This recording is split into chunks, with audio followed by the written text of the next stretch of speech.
रानो चिड़िया के यहाँ अंडा आने वाला था।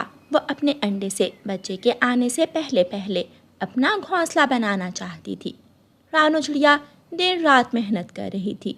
वो अपनी छोटी सी चोंच से तिनके इकट्ठे करती और उन्हें एक साथ बांध बांध कर मजबूत कर रही थी। पेड़ से दूसरी तरफ एक पीपल के पेड़ पर गोरी कौवी अपना घोंसला बना रही थी। गोरी कौवी भी अंडा देने वाली थी। गोरी कौवी रानो चिड़िया के पास आती है। रानो, मैं तुमसे हमेशा जीतती हूँ, कोई भी काम हो, जीवन का कोई भी कंपटीशन हो। अब देखना, मेरा घोंसला तुम्हारे घोंसले से मजबूत और सुंदर होगा।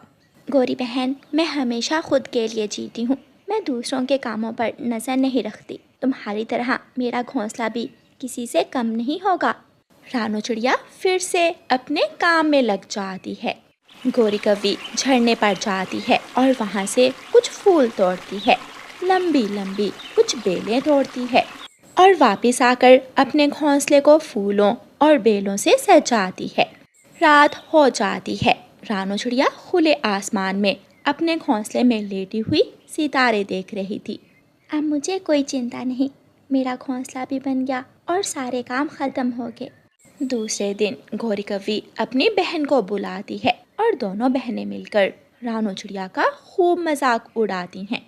बहन बहन, देखो तो इस चिड़िया का घोंसला कितना बुरा लग रहा है, ना कोई फूल ना कोई बेल।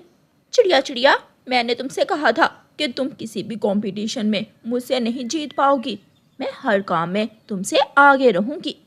चिड़िया गोरी कौवी की बातों का जवाब कम ही दिया करती थी। 2 दिनों बाद चिड़िया भी एक सुंदर सा अंडा देती है और गोरी कौवी भी। अब गोरी कौवी को नई बात मिल गई थी।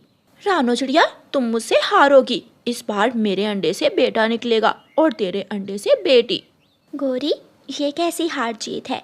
शायद तुम जानती नहीं हो, अब समाज में बेटे और बेटी में कोई फर्क नहीं है। गोरी कौवी बहुत खुश थी। वो अपना अंडा घोंसले में छुपाकर जंगल जाती है। लूसी लूसी, पता है इस बार भी चिड़िया मुझसे जीत नहीं पाएगी, उसके अंडे से जरूर बेटी ही निकलेगी। गोरी, ये तो समय ही बताएगा, लेकिन तुम हमेशा रानो चिड़िया से जीतती हो, इस बार भी जीत तुम्हारी ही होगी। रानो चिड़िया सारा दिन अपने अंडे पर बैठी रहती और फिर शाम को अपना दाना लेने जाती। लेकिन गोरी कौवी सारा दिन घूमती फिरती मज़े करती। रास्ते में चिड़िया को गोरी कौवी मिलती है। गोरी, तुम्हारा अंडा धूप में था, मैंने ऊपर पत्ते रखकर उसे छाँव कर दी, तुम अपने अंडे का ख्याल रखा करो। तेरी हिम्मत कैसे हुई मनहूस, मेरे अंडे को पंख लगाने की?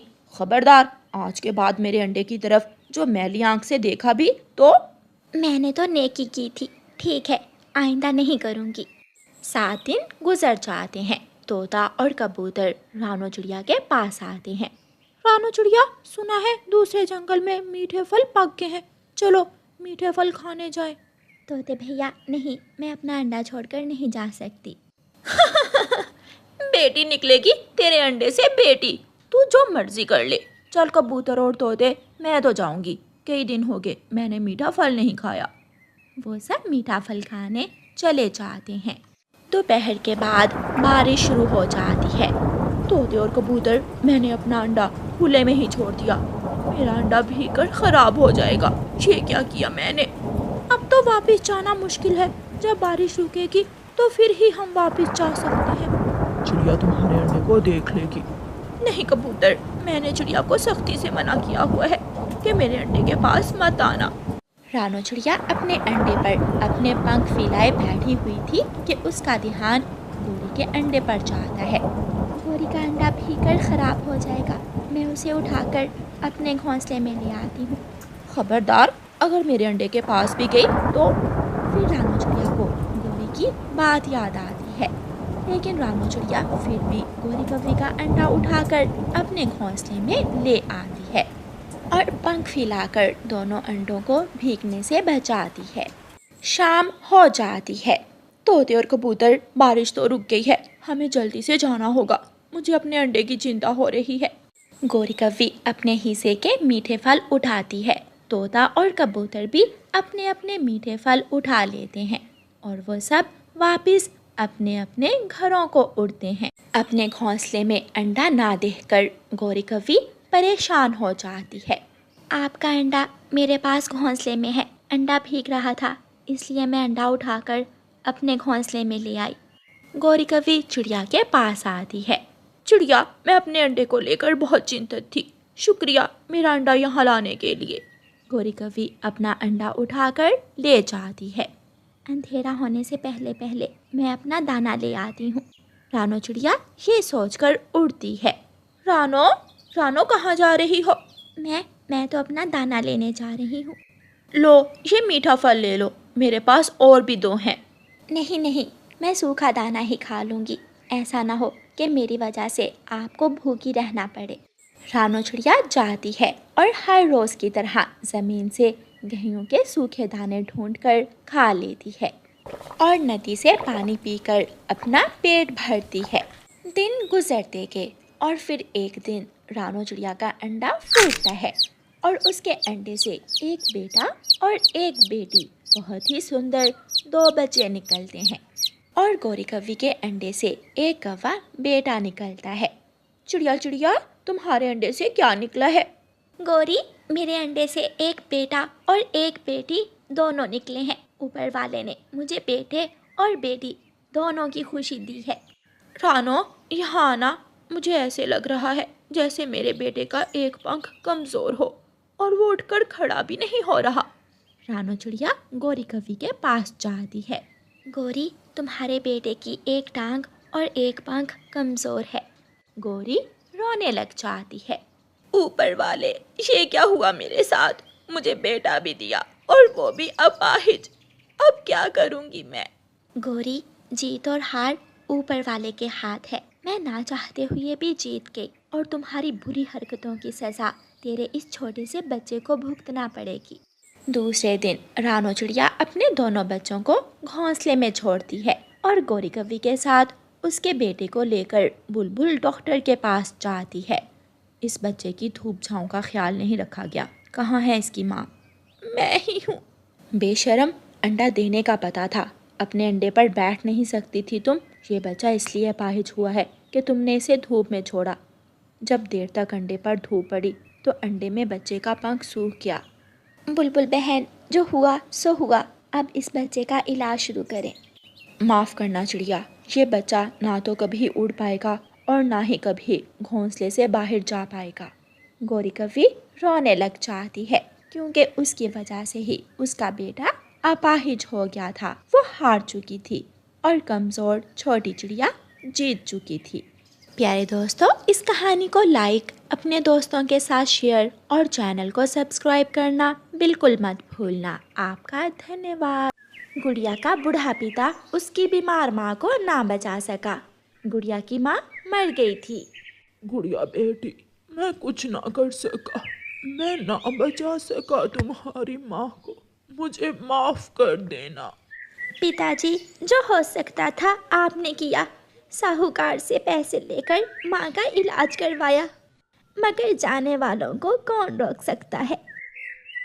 गुड़िया का पिता जंगल से लकड़ी काट कर लाता और उसी से अपने घर को जलाता था, मगर अब उसमें इतनी जान नहीं बची थी कि अब लकड़ी काट सके। उसकी बेटी गुड़िया बहुत ही सुंदर और समझदार थी। एक दिन जब गुड़िया का पिता लकड़ी काटने जा रहा होता है तो उसकी बेटी उससे कहती है, पिताजी, मैंने आपसे कई बार कहा है, अब आपके शरीर में इतनी ताकत नहीं है कि आप लकड़ी काट सको। आपको आराम की ज़रूरत है। आप आराम क्यों नहीं करते हो? बेटी, मैं आराम कैसे कर सकता हूँ? तुम्हारी शादी भी करनी है और उस साहूकार कौवे के पैसे भी तो लुटाने हैं। फिर गुड़िया के पिताजी अपना कुल्हाड़ा लेकर जंगल में चले जाते हैं। घने जंगल में जाकर गुड़िया का पिता लकड़ी काटने लगता है। उसे थोड़ी दूर कोई आवाज़ सुनाई देती है।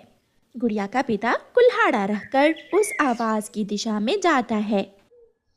तुम उल्लू हो गए दूसरों के लिए, मेरे लिए तो तुम बड़ी आंखों वाला कमजोर पक्षी ही है। सुन ले बूढ़े, मेरी बात ध्यान से सुन ले। ये थैली तुम मुझे दे दो, वरना क्या वरना चोरी हम दोनों ने की है और ये सिक्के भी आधे आधे होंगे। इसी बात पर दोनों में लड़ाई शुरू हो जाती है और वो दोनों उल्लू और चोर कौवा एक दूसरे को मारने लगते हैं। वो दोनों लड़ते रहते हैं और एक दूसरे को जान से मार देते हैं। गुड़िया का पिता जो छुपा हुआ ये सब देख रहा था, आहिस्ता आहिस्ता वहाँ आ जाता है। इस थैली में ऐसा क्या है जो इन दोनों ने एक दूसरे की जान ले ली? गुड़िया का पिता उस थैली को खोलता है तो हैरान हो जाता है। उस थैली में सोने के सिक्के थे। गुड़िया का पिता अपना कुल्हाड़ा उठाता है और वो सोने के सिक्कों वाली थैली लेकर अपने घर की तरफ चलता है। घर जाकर वो सारी बात अपनी बेटी को बताता है। बेटी, अब मुझे समझ नहीं आ रही कि मैं ये सोने के सिक्कों की थैली का क्या करूं।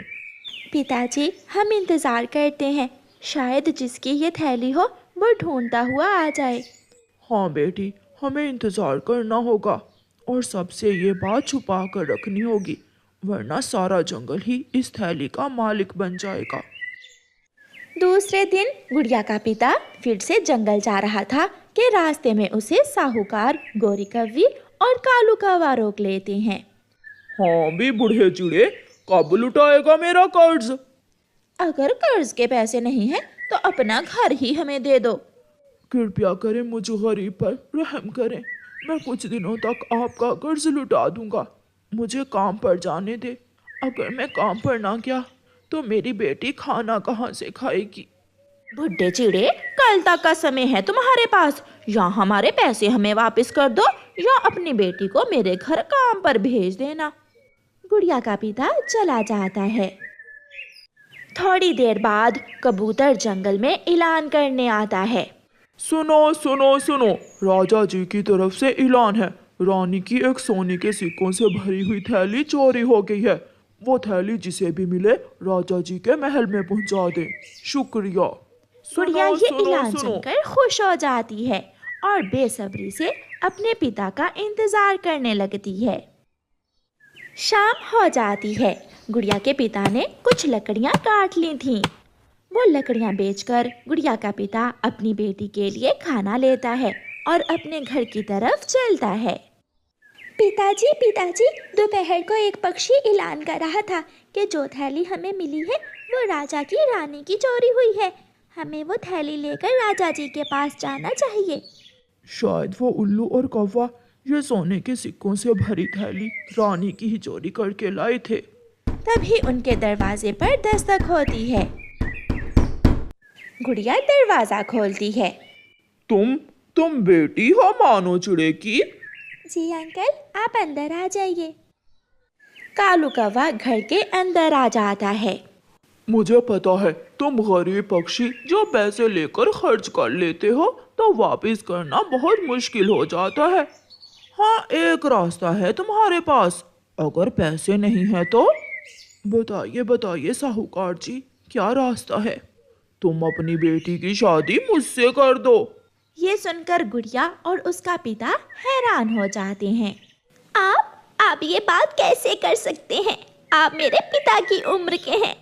साहूकार जी, मुझे इतना रुसवा ना करें। मैं जानता हूँ मैंने आपका कर्ज देना है। मैं लुटा दूंगा जैसे भी हुआ। मैं बताऊंगी, मैं आपकी पत्नी गौरी ताई को बताऊंगी।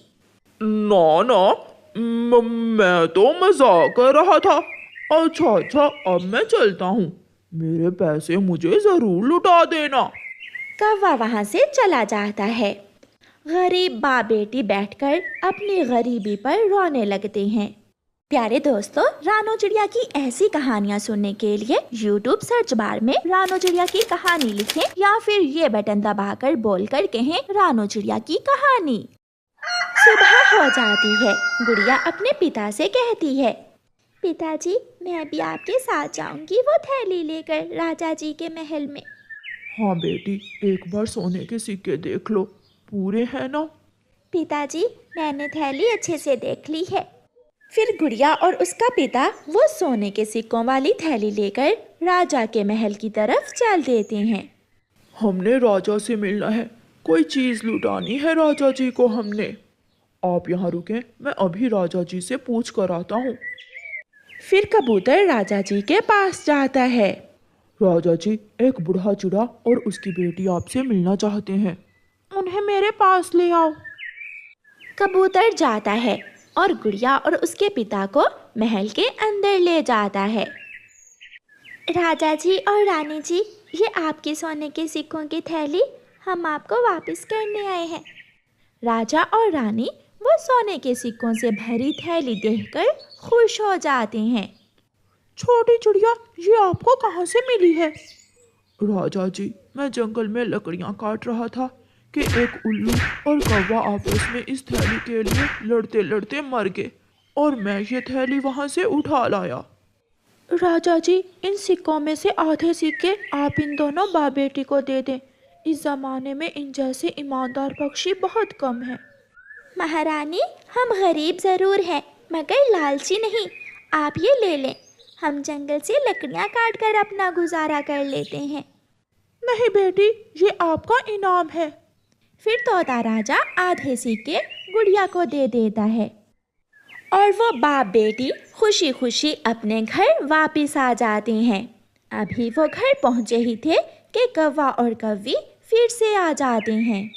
अब तो एक काम ज़रूर होगा, या तुम्हारी बेटी मेरे साथ काम पर जाएगी या फिर मैं अपना कर्ज वापस लेकर ही जाऊंगी। आज कालू कौवा चुप था। शायद वो डर रहा था कि गुड़िया गोरी को शादी वाली बात ना बता दे। गोरी ताई, आप चिंता ना करें, आप घर जाइए। मैं अभी थोड़ी देर बाद आपके पैसे आपके घर लेकर आती हूँ। ये सुनकर गोरी बोलती है, कहाँ से लाओगी? मुझे उल्लू मत बनाओ। आप जाइए, अगर हमने आज आपके पैसे ना लुटाए तो कल आप हमारे घर पर कब्जा कर लेना। फिर गुड़िया कुछ सिक्के लेकर सुनार के पास जाती है और बेचकर पैसे ले लेती है और गोरी और कालू का कर्ज चुका देती है। ये रहे आपके पैसे। मैंने कहा था ना कि हम आपका कर्ज आज चुका देंगे। गोरी का मुंह तो खुले का खुला रह जाता है, मगर कालू दूसरी तरफ देख रहा था। वो अब भी डर रहा था। गुड़िया अपने घर चली जाती है और दोनों बाप बेटी खुशियों भरा जीवन गुजारते हैं।